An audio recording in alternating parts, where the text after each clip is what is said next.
Hello friends. तो हम discuss कर रहे हैं चैप्टर नंबर 1 इंट्रोडक्शन का last topic that is mass storage management.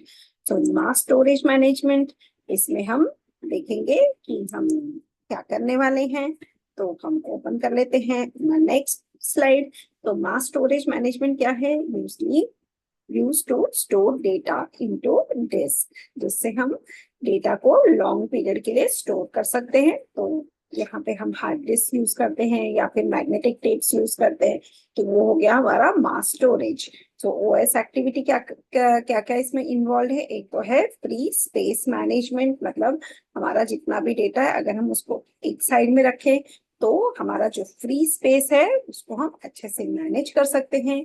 Storage allocation and disk scheduling, तो इसको हम डिटेल में पढ़ने वाले हैं अपने आने वाले चैप्टर्स में। इसके अलावा storage needs to be need not be fast, मतलब हमारा जो हार्ड डिस्क या मैग्नेटिक टेप होता है वो हमारा स्लो स्टोरेज हो सकता है, क्योंकि हमें इसमें रियल टाइम डेटा पे काम नहीं करना है। जब हमें डेटा चाहिए तो हम उसे हार्ड डिस्क से मेन मेमोरी में लाएंगे और फिर हम उस पर ऑपरेट करेंगे। तो अगर वो स्लो भी हुआ तो भी चल जाएगा। फिर आता है आईओ सब सिस्टम। तो आईओ सब सिस्टम क्या है?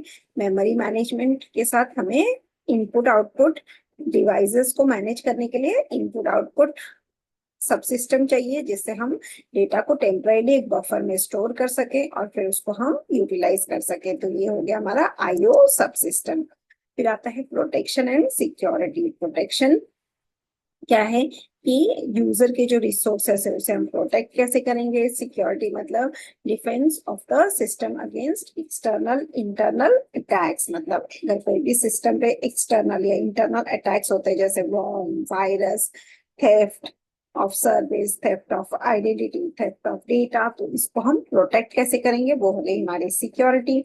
सिस्टम्स में हम क्या करेंगे? User ID, then security ID, group ID, privilege लगा सकते हैं कि जैसे एक यूजर है तो उसको स्पेसिफिक प्रिविलेज होगी, और फिर बाद में प्रिविलेज एक्सक्लेशन भी हम कर सकते हैं।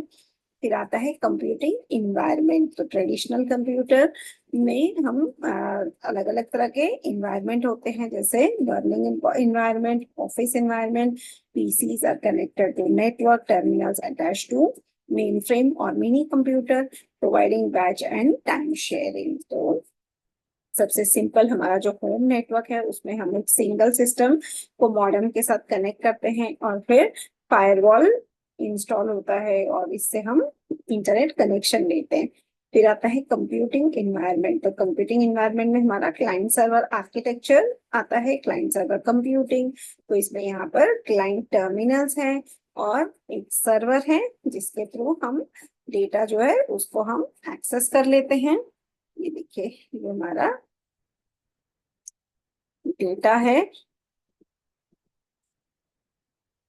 इसको हम एक्सेस करेंगे सर्वर से।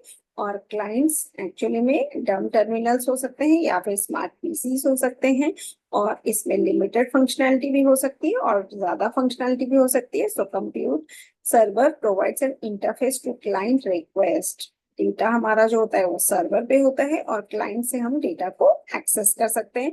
इसके अलावा हमारे पास फाइल सर्वर भी होता है जिससे हम फाइल्स को रिट्रीव कर सकते हैं। Peer to peer computing, so another model of distributed. यहाँ पर डिस्ट्रीब्यूटेड इन्वायरमेंट में पीयर टू पीयर कंप्यूटिंग होता है, जैसे डेटा एक पर्टिकुलर सर्वर में ना स्टोर होके वो अलग अलग क्लाइंट्स में भी डेटा स्टोर हो सकता है और फिर एक दूसरे से हम डेटा को रिक्वेस्ट करके ले सकते हैं। तो इसे हम बोलते हैं पीयर टू पीयर कंप्यूटिंग। तो यहाँ पर अलग अलग तरह की सर्विसेज रिक्वायर्ड होती है, तो इसको हम डिटेल में पढ़ेंगे अपने अगले चैप्टर्स में। फिर आता है वेब बेस्ड कंप्यूटिंग, मतलब वेब में हमारा डेटा होगा। So PC most prevalent devices, और यहाँ पर हमारा एक नेटवर्क होगा जिससे हम डेटा को एक्सेस करेंगे।